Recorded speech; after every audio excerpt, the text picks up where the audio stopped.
Hello friends, welcome back to our channel. आज के इस वीडियो में हम कंटिन्यू करेंगे हमारे चैप्टर को, जो हमारा 11th क्लास का चैप्टर नंबर 2 चल रहा है, परमाणु संरचना या फिर परमाणु की संरचना। तो इसमें अभी तक हम क्या देख चुके हैं? अभी तक हम बहुत बेसिक कंसेप्ट देख चुके हैं। हमने डाल्टन थ्योरी देखी, डाल्टन अवधारणा को देखा, जो डाल्टन ने एटॉमिक थ्योरी दी थी उसको देख चुके हैं हम। साथ साथ हमने कैथोड किरणों को देखा, जो कि निगेटिवली चार्ज होती हैं। हमने उसमें देखा उसकी खोज किसने की थी, वो निगेटिवली चार्ज होती हैं या फिर वो कैसे बनी, वो एक्सपेरिमेंट भी देखा। फिर हमने एनोड किरणों को देखा, जिसको हम कैनाल किरणें भी कहते हैं या फिर हम उनको क्या कहते हैं, धनात्मक किरणें भी कहते हैं। वो क्या होती हैं? पॉजिटिवली चार्ज होती हैं। तो वहीं से कंसेप्ट जो निकल के आ रहा था इलेक्ट्रॉन प्रोटॉन का, वो हमने देखा। तो वो चीज़ आप प्रीवियस वीडियो में देखिए, चैनल पर आपको प्लेलिस्ट मिलेगी क्लास 12th के, क्लास 11th और चैप्टर नंबर 2 के नाम से, तो आप उसको जाकर देख सकते हैं। तो देखिए, बहुत ही बेसिक कंसेप्ट को अभी हम देख रहे हैं, जो कि आपको पॉइंट ध्यान रखना ज़रूरी है। आपको कुछ चीज़ें ऐसी हैं जो बाय हार्ट लर्न होनी चाहिए। जैसे कि आज की वीडियो में हम देखेंगे जो उपपरमाणुवीय तत्व होते हैं, उपपरमाणुवीय कण होते हैं। जैसे कि डाल्टन का जब हमने देखा तो उसमें हमने देखा कि उन्होंने क्या बताया? अविभाज्य बताया। परमाणु को क्या बताया? अविभाज्य बताया कि उनको हम फर्दर विभाजित नहीं कर सकते, डिवाइड नहीं कर सकते। जबकि आज हम मॉडर्न थ्योरी से क्या जानते हैं कि जो परमाणु होता है उसमें क्या होते हैं? फंडामेंटल पार्टिकल्स होते हैं। क्या होता है? इलेक्ट्रॉन, प्रोटॉन, न्यूट्रॉन होते हैं, जो कि सभी परमाणु में उपस्थित होते हैं। अगर हम एक को छोड़ दें, वहां क्या होता है? हाइड्रोजन में जो प्रोटियम है, वो भी हाइड्रोजन का, प्रोटियम में क्या होता है? उसमें न्यूट्रॉन उपस्थित नहीं होते हैं। बाकी आपका इलेक्ट्रॉन और प्रोटॉन होता है, वहां न्यूट्रॉन नहीं होता।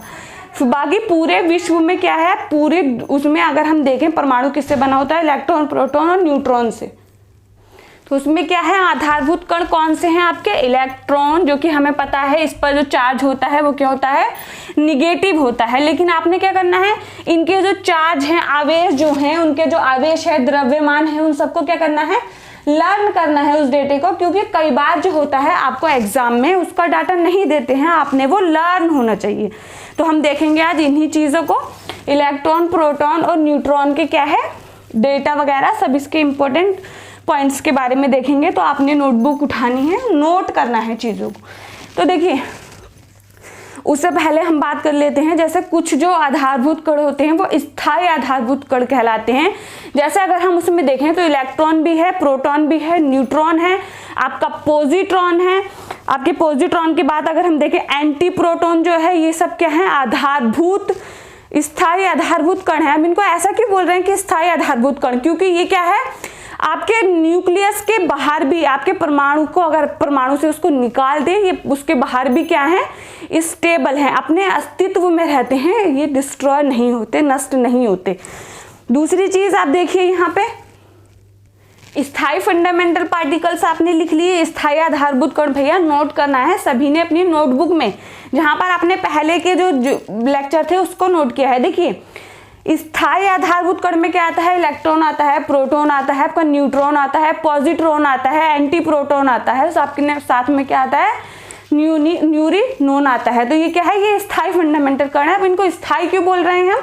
क्योंकि ये क्या होते हैं? अपने परमाणु के बाहर भी अस्तित्व में रहते हैं, स्थायी रहते हैं, इनकी स्टेबिलिटी खत्म नहीं होती है। अब दूसरा आता है अस्थायी आधारभूत कण। तो देखिए, अस्थायी आधारभूत कण में आता है आपका एक मिजोन्स। मिजोन्स क्या है? एक अस्थायी आधारभूत कण है, क्योंकि ये कुछ ही टाइम के लिए जनरेट होता है। किसी भी मतलब जब कोई एक्सपेरिमेंट होता है, ये कुछ भी, तो क्या है? कुछ ही टाइम के लिए जनरेट होता है। जो इसका बेसिकली जो कनेक्शन होता है, जो संबंध है, वो क्या है? केंद्रक के स्थायित्व से है, केंद्रक की स्टेबिलिटी से है। तो मिजोन्स का क्या है? आपका मिजोन्स अस्थायी फंडामेंटल पार्टिकल्स में आता है, मतलब अस्थायी आधारभूत कण में आता है। ये चीजें लर्न करनी है आपको। अगर हम देखें नीट के पॉइंट ऑफ व्यू से इतनी इंपॉर्टेंट नहीं है, लेकिन आप क्लास 11th में हैं तो आपके लिए ये चीजें इंपॉर्टेंट है। और दूसरा देखिए, फिर आता है जो स्वतंत्र, जो जैसे अगर हम देखें न्यूट्रॉन अगर फ्री होते हैं, आपके एटम से बाहर हैं, परमाणु से बाहर हैं, तो वो न्यूट्रॉन क्या है? वो अस्थायी है। क्योंकि वो क्या है? वो बहुत कम टाइम के लिए, जो उनकी औसत जो आयु होती है, वो औसत आयु होती है आपकी 17 मिनट। कितनी होती है? 17 मिनट होती है आपकी इनकी औसत आयु। क्योंकि यह क्या है, प्रोटॉन के साथ स्थायी कण बनाते हैं। अब बात कर लेते हैं, अब हम थोड़ा सा इलेक्ट्रॉन, प्रोटॉन और न्यूट्रॉन के बारे में बात करते हैं अलग अलग। उसके कुछ इंपॉर्टेंट पॉइंट्स जो हैं वो हमने नोट करना है। देखिए, सबसे पहले बात कर लेते हैं, जो हमारा फंडामेंटल पार्टिकल है वो है इलेक्ट्रॉन। इलेक्ट्रॉन के बारे में सारे इंपॉर्टेंट पॉइंट्स यहीं देखेंगे, आपने नोट करना है और क्या करना है, चीज़ों को लर्न रखना है। जो डेटा आपको बताया जाएगा उसको लर्न रखना है। तो देखिए, सबसे पहले तो हमें यही चीज़ पता है, ये क्या है, ऋणावेशित कण है, मतलब इन पे ऋण आवेश होता है। उसको प्रदर्शित कैसे करते हैं, अगर हम देखें E-1 यहाँ N, इसको इस तरह से क्या करते हैं, प्रदर्शित करते हैं, या फिर इसको बीटा कण से भी प्रदर्शित कर सकते हैं। ये रहा। तो देखिए, इलेक्ट्रॉन की सबसे पहले अगर हम देखें खोज किसने की थी, तो इलेक्ट्रॉन की खोज आपकी की थी जे थॉमसन ने। सारे इंपॉर्टेंट पॉइंट्स नोट करने हैं।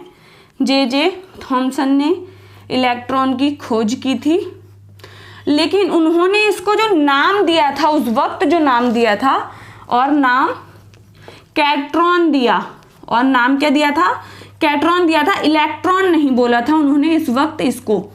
अब इलेक्ट्रॉन नाम किसने दिया ये देखते हैं, और नाम कैट्रॉन दिया।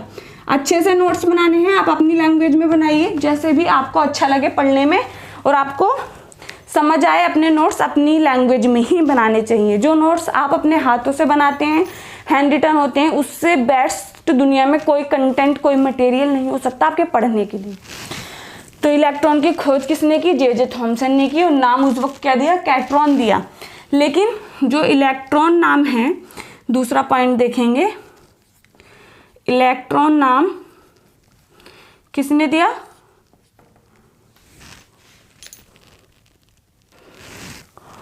इलेक्ट्रॉन नाम स्टोनी ने दिया। स्टोनी नाम के जो साइंटिस्ट थे उन्होंने इसको क्या कहा, इलेक्ट्रॉन नाम दिया। ये चीज़ नोट करेंगे सब। जे थॉमसन ने उसको क्या किया और कैसे उसको नाम इलेक्ट्रॉन पड़ा, किसने दिया।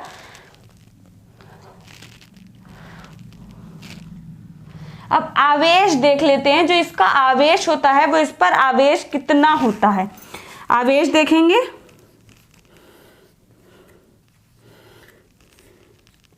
आवेश होता है 1.6 इंटू 10⁻⁻19 कूलॉम। आवेश कितना होता है, 1.6 इंटू 10⁻⁻19 कूलॉम। क्योंकि इलेक्ट्रॉन है तो यहाँ क्या होगा, ये माइनस चार्ज होगा। अगर इस इलेक्ट्रोस्टैटिक यूनिट में देखेंगे तो कितना होगा, -4.083 इंटू 10⁻⁻10 इलेक्ट्रॉन स्टैटिक यूनिट। आवेश ध्यान रखना है। और आवेश को कैलकुलेट किसने किया था, आप लिख लेंगे, मतलब उसको किसने निकाला था इसके आवेश को, तो मिलिकन नाम के साइंटिस्ट ने इसके आवेश को निकाला था। और ये आवेश हमारे सामने आया, इसको लर्न रखना है। ये डाटा आपको बाय हार्ट पता होना चाहिए कि आवेश में, अगर कूलॉम में आवेश देखेंगे तो कितना है, 1.6 इंटू 10⁻⁻19 कूलॉम है। लेकिन अगर हम देखते हैं 803 इलेक्ट्रोस्टैटिक यूनिट में तो कितना है, 4.803 इंटू 10⁻⁻10 इलेक्ट्रोस्टैटिक यूनिट। और उसको किसने दिया था, आपके मिलिकन नाम के साइंटिस्ट ने आपके इलेक्ट्रॉन का जो है आवेश निकाला, उसको बताया।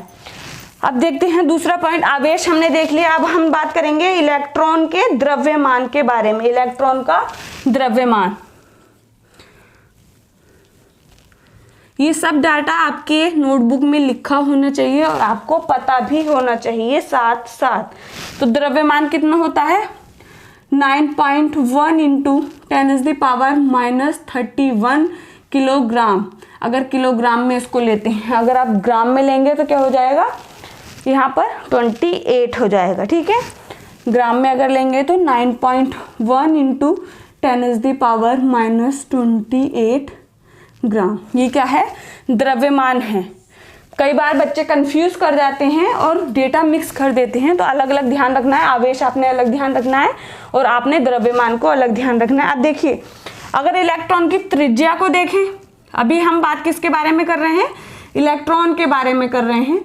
इलेक्ट्रॉन की अगर हम त्रिज्या के बारे में देखें तो वो कितनी होती है?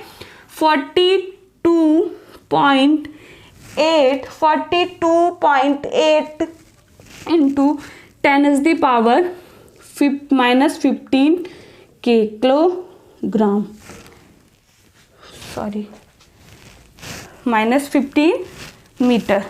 त्रिज्या क्या है? मीटर। किलोग्राम यहाँ पर क्या है? उसका द्रव्यमान है। द्रव्यमान अगर हम किलोग्राम में लेते हैं तो -31 हो जाता है, अगर ग्राम में लेते हैं तो कितना हो जाए? -28।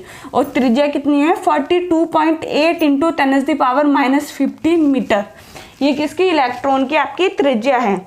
अब देखिए इलेक्ट्रॉन के घनत्व को देखें कि घनत्व कितना होता है।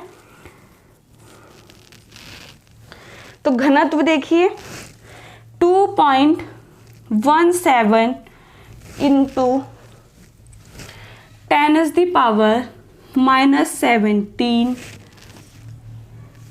ग्राम पर सेंटीमीटर क्यूब। ये क्या है? घनत्व है। ये डेटा क्या है? आपने याद रखना है। देखिए E/m रेशियो क्या होता है? E/m रेशियो जो हम इलेक्ट्रॉन की नील निकालते हैं वो क्या होता है वो देख लेते हैं। तो देखिए E/m रेशियो ये क्या प्रेजेंट करता है? अगर हम देखें तो ये क्या है? आवेश है। ये क्या है? आवेश है। और m क्या है? उसका द्रव्यमान, मास है। तो हम देखें अगर कितना हो जाएगा E/m रेशियो कितना हो जाएगा? देखिए आपका आवेश कितना था? 1.6 इंटू 10⁻⁻19 कूलॉम में ले रहे हैं। अगर हम आपका द्रव्यमान लेते हैं, द्रव्यमान कितना है? 9.1 इंटू 10⁻31 किलोग्राम। अगर 31 को हम ऊपर लेके जाएंगे तो ये प्लस में हो जाएगा और माइनस करेंगे तो कितना है? जब आप इसको कैलकुलेट करते हैं, लास्ट कैलकुलेट आप इसको करते हैं तो देखिए यहाँ पे क्या बचता है? 1.6, यहाँ पर क्या बचता है? 9.1 इंटू आपने 31 को 9 - 19 किया तो ये क्या हो जाएगा? 10⁻12। E/m रेशियो देख रहे हैं हम। ये क्या है? आवेश है। m क्या है? द्रव्यमान है। तो यहाँ पर अगर हम देखें तो कैलकुलेट करने के बाद आपका कितना आएगा? 0.17 इंटू 10⁻12, जिसको हम क्या लिख सकते हैं? 1.7 इंटू 10⁻11 कूलॉम पर किलोग्राम। क्या आएगा? 0.17 इंटू 10⁻12। अगर हम इसको लिखेंगे तो क्या लिखेंगे? 1.7 इंटू 10⁻11 कूलॉम पर किलोग्राम। अगर यहाँ हम ग्राम में लेते तब हमारा डेटा यहाँ से क्या हो जाता? यहाँ पर 28 हो जाता, उसको हम ऊपर लेके जाते। ठीक है, तो ये क्या है? आपका E/m रेशियो है इलेक्ट्रॉन का, वो हमने कैलकुलेट करके भी देख लिया। E/m रेशियो क्या है? यहाँ पर आवेश है और ये क्या है? उसका द्रव्यमान, मास है। तो उसको जब हम पुट करेंगे तो वैल्यू क्या निकल के आती है? ये रही आपके सामने वैल्यू। ये हो गया, आपने E/m रेशियो तक नोट कर लिया। अब देखिए किसी भी पदार्थ के सब्सटेंस में अगर हम देखें 1 मोल में क्या कितने सब्सटेंस होते हैं, कितने एटम होते हैं, कितने मॉलिक्यूल्स होते हैं? 1 मोल में बोल रही हूँ मैं, 1 मोल में ध्यान रखना है। तो कितना होता है वो? 6.023 इंटू 10⁻23। ये क्या है? आपका एवोगाड्रो नंबर है। इसको क्या बोलते हैं? एवोगाड्रो नंबर बोलते हैं। 6.023 इंटू 10⁻23। ये वैल्यू भी आपको पता होनी चाहिए। किसी भी अगर हम देखें सब्सटेंस के अगर हम देखें एक परमाणु में एक उसमें एटम कितने होते हैं, आपके पर अणु कितने होते हैं, ये सारे क्या हैं, तो वो कितनी क्या वैल्यू होती है उनकी? क्या होती है? 6.023 इंटू 10⁻23। ये क्या है? आपका एवोगाड्रो नंबर है। ये आपको लर्न होना चाहिए, ये आपके न्यूमेरिकल में काम आएगा। संख्या नंबर या फिर संख्या, ये याद रखनी है। अब देखिए ये मैंने आपको क्यों बताया है। अब इससे इम्पोर्टेंट जुड़े क्वेश्चंस को देखते हैं, जो क्वेश्चन इम्पोर्टेंट होते हैं। देखिए अगर आपको पूछा जाए कि एक मोल इलेक्ट्रॉन के, एक मोल में आपको बताना है उसका मास, एक मोल इलेक्ट्रॉन के, एक मोल में उसका मास बताना है इलेक्ट्रॉन का। Mass of 1 mole of electron, उसका द्रव्यमान बताना है कि 1 मोल ऑफ इलेक्ट्रॉन में उसका द्रव्यमान क्या होगा। तो देखिए अगर हम देखें तो 1 मोल इलेक्ट्रॉन में क्या होगा, 1 मोल इलेक्ट्रॉन क्या होगा, अभी आपको बताया 6.023 इंटू 10⁻23।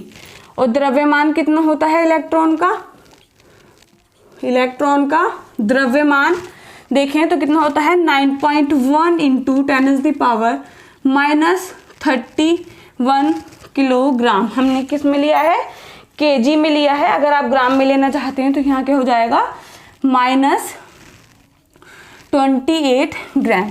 ठीक है, ये वो आप क्या करेंगे, आपसे क्या पूछा है, मास, एक उसका द्रव्यमान पूछा है 1 मोल ऑफ इलेक्ट्रॉन में, तो वो कितना हो जाएगा, आपने उसको मल्टीप्लाई कर देना है 6.023 into 10⁻23 into 9.1 into 10⁻28।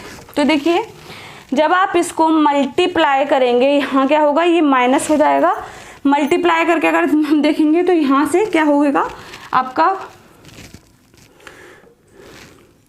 54 into, point में समथिंग होगा 54 इंटू 10⁻, आपका -5।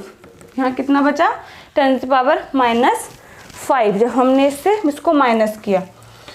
और आपका अपॉन, ये क्या है, आपका आंसर आया 54 पॉइंट में समथिंग होगा। अगर हम एग्जैक्ट कैलकुलेशन देखेंगे एंड 10⁻³ अगर आपको यही आंसर मिलीग्राम में देने को कहा गया हो तब क्या होगा, और आप उसको ऐड कर देंगे 10⁻³ और माइनस हो जाएगा, तो यहाँ क्या होगा 54 इंटू 10⁻² मिलीग्राम में। एक बार मिलीग्राम में आंसर आपका क्वेश्चन आ चुका है,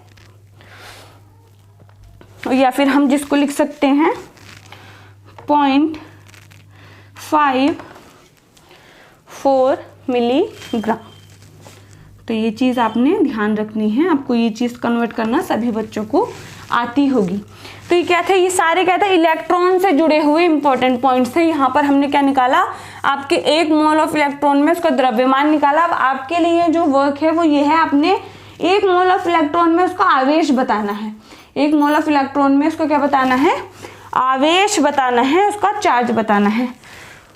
तो आज की वीडियो थोड़ी लॉन्ग हो जा रही है। अगर आप लॉन्ग वीडियो को कवर अप कर सकते हैं तो आप मुझे कमेंट करके बताइए। बाकी हम 2 जो आपके इम्पोर्टेंट फंडामेंटल पार्टिकल्स हैं उनको कल देखेंगे, प्रोटॉन और न्यूट्रॉन का। अगर आप कवर अप कर सकते हैं तो आप मुझे बता दीजिए कि आप 30 मिनट्स या फिर 1 आवर की क्लास को अटेंड कर सकते हैं पेशेंस के साथ। तो ये थी हमारी आज की इम्पोर्टेंट वीडियो को ज़्यादा से ज़्यादा शेयर कीजिए, लाइक कीजिए और चैनल को सब्सक्राइब कीजिए। Thank you.